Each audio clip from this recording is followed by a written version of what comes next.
Okay guys, usapang Pancape Pro pa rin tayo guys. Ang gagawin nating video tutorial ngayon ay kung paano mag-settings ng tariff or pricing. Tariff or pricing ng ating Pancape Pro server. Ano ba yung tariff or pricing? Yun guys yung para maset natin yung oras. Kuwari, 10 piso, gusto nyo yung 10 piso ay 15, ang 10 piso ay 60 minutes, o kaya 15 pesos ay 60 minutes, kung gaano yung katumbas nung pera nila sa oras. Kuwari, ulitin ko lang uli, 10 piso, gusto nyo gawin yung 60 minutes lang, isang oras, 10 piso, gusto nyo gawin isang oras at kalahati, mga ganon. Okay, yun ang gagawin natin kung paano mag settings ng tariff at pricing ng Pancape Pro server. Okay, siyempre unang pupunta natin settings. Yan, settings. Click nyo lang yung settings guys. Yan. Click lang natin settings. Okay, pag lumabas yan, pupunta tayo sa tariff and pricing ito guys. Tariff and pricing. Click lang natin yan. Okay, dito lalabas. Kung makapansin nyo, may price 1, price 2, price 3, price 4. Pwede nyo setup lahat yan. Pero ako ito lang ginagamit ko para hindi ako malito. Dito tayo sa price number 1. Tapos meron ding tariff A, tariff B, tariff C, and D. Yung mga tariff din yan. Yan. Pwede nyo set sa mga PC nyo yan guys. Gusto nyo isang PC, tariff B yung mas mahal. Kuwari, pag di naka-member, 20 pesos. Pag naka-member, 15 pesos, ganun. Ako, ganito lang ginagamit ko. Yan, sa tariff A ako. Tapos, sa price 1, lalagay ko lang ay gagawin kong 15 pesos guys pag hindi naka-member. Yan, 15 pesos. Yan. 15 pesos guys pag hindi naka-member sa akin. Okay? Pare may naglaro sa akin, hindi naman naka-member, gusto lang niya maglaro, 15 pesos isang oras. Tapos, pag sinet na yan, susunod nating iseset guys ito. Dito na tayo.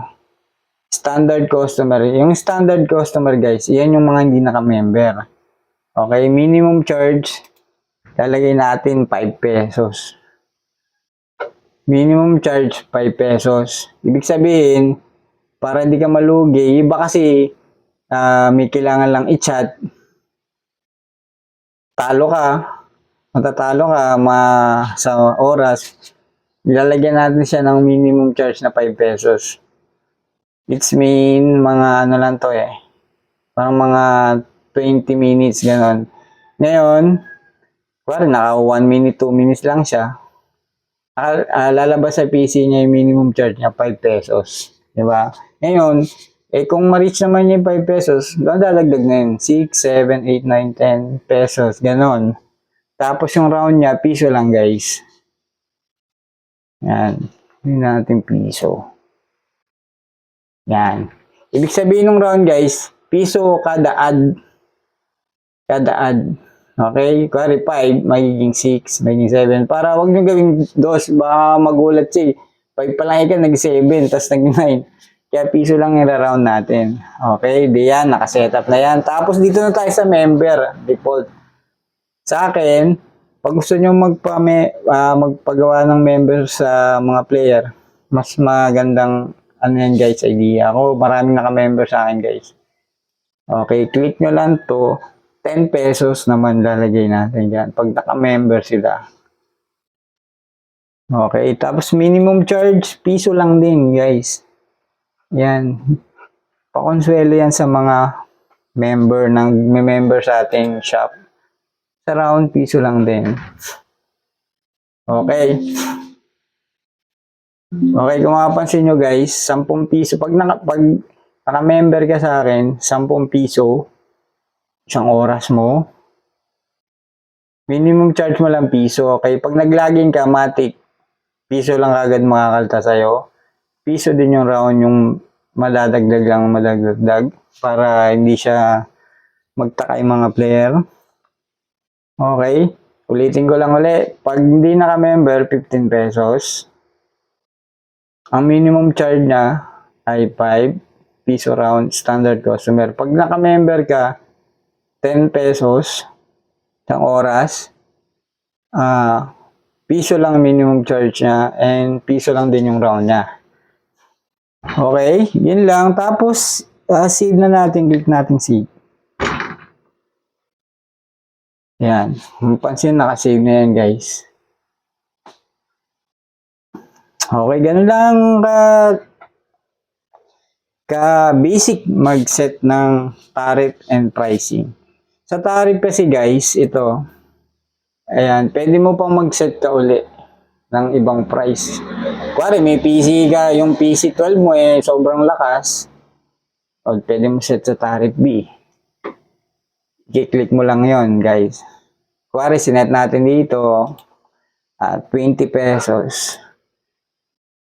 20 pesos yan. Minimum charge, 5 pesos. Round piso. Yan. Tariff B yan guys ha. Tapos save lang natin. Nakasave. Nakita nyo na 20, 5. Ito di ko na ginalaw. For tutorial lang naman to. 20, 5 and piso tariff B. Pag binilig nyo yung tariff A, iba naman lalabas, diba?